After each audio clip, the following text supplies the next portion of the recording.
Over the years, I've covered a lot of quick Pontiacs, but would you believe I've never discussed the quickest production Pontiac? It's not a 68 Firebird Ram Air 2 or a 70 GTO Judge Ram Air 4. It's this. All 4 doors included. And this car is extremely cool, so I'm gonna take my time with this one. It's almost like I'm making sweet love to you. It's gonna be passionate.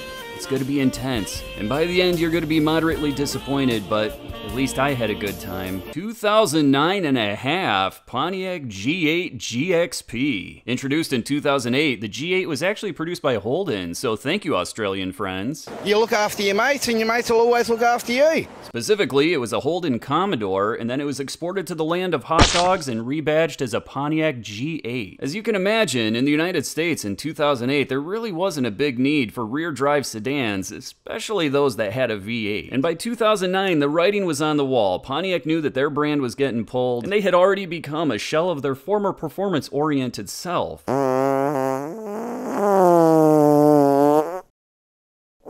It was almost like the GXP was going to be one last hoorah, a nice little throwback to what they used to be, regardless of it having 4 doors, because we all know that's more cushion for the pushin'. Let's talk about the base G8. It contained a measly 3.6-liter V6 making 256 horsepower, and it was pretty much for babies. Then you could upgrade to the G8 GT. Now you got a 6-liter V8 and it was rated 361 horsepower and it could run the quarter mile in 13.4 seconds. Not bad, but it's still for babies. And do I look like someone who enjoys wearing a diaper and drinking from a bottle?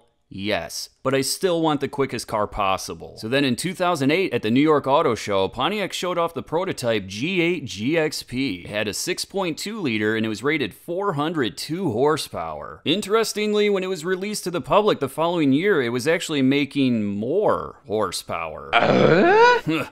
Pontiac, you son of a bitch.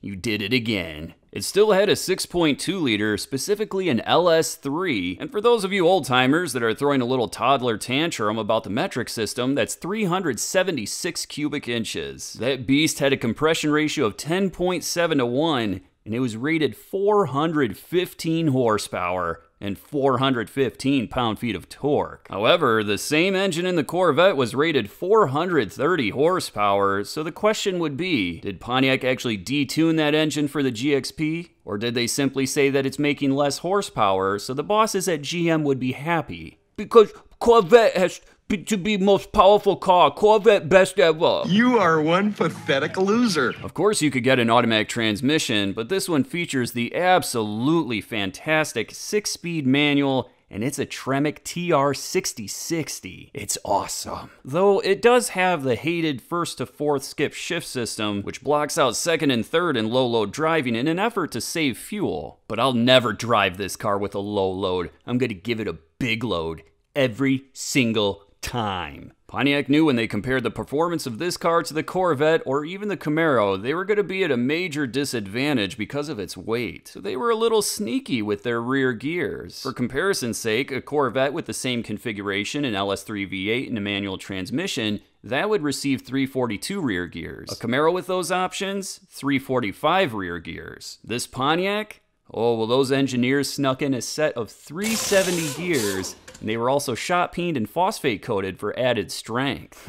Pontiac, you sneaky bastards. And then when we talk about the weight, of course there's no hiding it, this thing is chunky. Curb weight is 4,050 pounds. But luckily it came from the factory with a fantastic set of brakes. Up front was a set of 4-piston Brembo calipers with 14-inch rotors. Not to mention the car had an FE3 suspension which was fine-tuned on the Nürburgring in Germany. Almost every automotive magazine praised the handling of this car back in the day. In fast curves, the GXP shows a nimbleness that defies its 4,050-pound curb weight with quick responsive steering and smooth side-to-side transitions. And you might think to yourself, well, with that V8, it has to have weight distribution issues. It's actually not as bad as you think. 52% up front and 48% in the rear. As I already said, this is the quickest production Pontiac ever. It went 0 to 60 in 4.5 seconds. The 2010 Camaro SS could only do it in 4.6 seconds. seconds, so it looks like those rear gears did have some benefits. The GXP also ran the quarter mile in 12.8 seconds at 110 miles per hour. Something I didn't already mention is that the GXP was the fastest production Pontiac ever. The top speed, 185 miles per hour. And I'm sure you haven't forgotten that FE3 suspension we just talked about. With that, this car could pull 0.9 Gs on the skid pad, and that was actually better than the equivalent year BMW M5.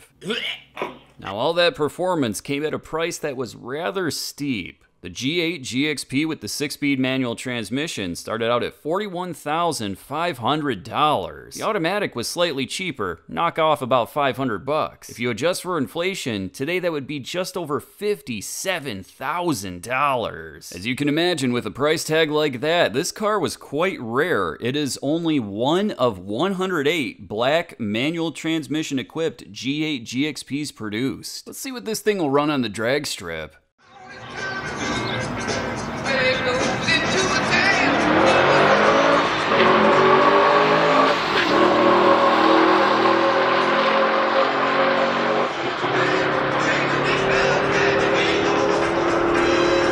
Pontiac was looking pretty good, running 12.91 seconds at 109.65 miles per hour. But like most things in life, having a partner is usually a little more enjoyable than doing it by yourself, so let's see if we can scrounge up an opponent. 1971 Plymouth Cuda, and don't you dare call it a Barracuda, you uneducated heathen. In 1971, Plymouth hadn't quite given up on the muscle car era, and the compression ratio of this car was still 10.3 to 1. The 446 barrel was rated 385 horsepower and 490 pound-feet of torque. Keep in mind those are gross ratings, which means that the engine was tested without any accessories attached. Not terribly accurate. Inside you'll find a TorqueFlite 3-speed automatic transmission, and out back is a set of 410 gears. This car is definitely lighter than the Pontiac, but it's still kind of chunky, with driver 3,904 pounds. The 446 barrel Cuda was a pretty good deal. It started out at $3,164. TorqueFlite automatic transmission would set you back $227, sure grip rear $41, and that 446 barrel engine was $253. That gives you a grand total of $3,685. And adjusting for inflation, that's about $26,957 today. This Cuda is just as rare as that GXP. There were only 129 total 446 barrel automatic equipped hardtop Cudas produced in 1971. Superstock magazine tested one of these cars with the exact same configuration, and it ran the quarter mile in 13.72 seconds at 106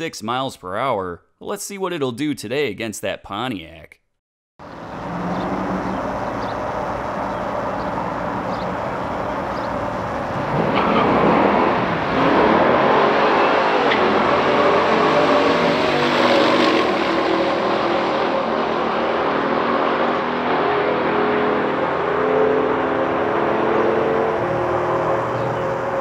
And it's the Cuda that takes home the win, running 12.77 seconds at 111.25 miles per hour. In the other lane, the Pontiac was still quick and very consistent at 12.94 seconds at 110.73 miles per hour. So there you have it. Now you've seen the quickest and the fastest production Pontiac ever. I'll catch you guys at the next one.